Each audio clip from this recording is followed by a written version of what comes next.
Kag sa numero 1 sa mga balita subong adlaw, liwat na naman nga naglupok ang bulkan Kanlaon sinigid lamang nga hapon.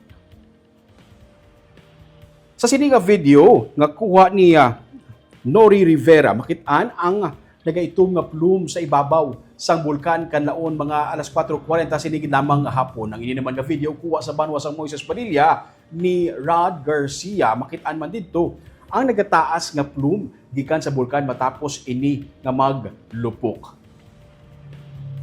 Pati sa banwa sang Don Salvador Benedicto, may gid-report man nga site kung kitaon pa didto suno sa mga residente sa dito sa Don Salvador Benedicto nga kitaon pa ang maitom nga aso gikaon nga abo nga ginabugasang kabulkan Kanlaon. Sa video naman nga kuha ni Kagawad Bernie Rojo sa Barangay Araal sa La Pelota City, makit-an nga duhalos matabunan ang barangay sa sini nga plume ukon abo nga ginbugas ang bulkan Kanlaon.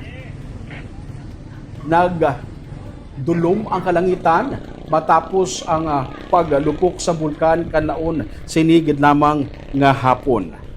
Sa latest nga report gikan sa Philippine Institute of Volcanology and Seismology, ginkabig nga moderately explosive eruption sa Summit Crater sa Kanlaon ang natabo alas 4:38 sinigid lamang nga hapon, Pebrero 19, 2026. Naglawig sang 2 ka minutos ang amo nga explosive eruption base man sa seismic record.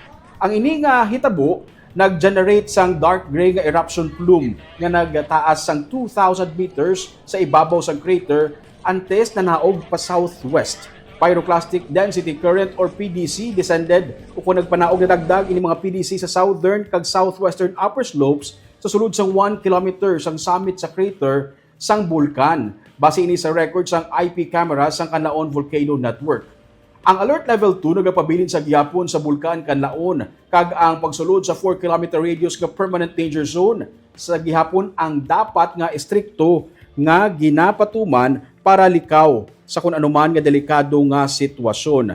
Ang NDRRMC nagpagawa na sang warning sa publiko nga dapat maggamit sang face mask kay expect na naton nga mayara sang pag ashfall matapos ang paglupok sang bulkan Kanlaon.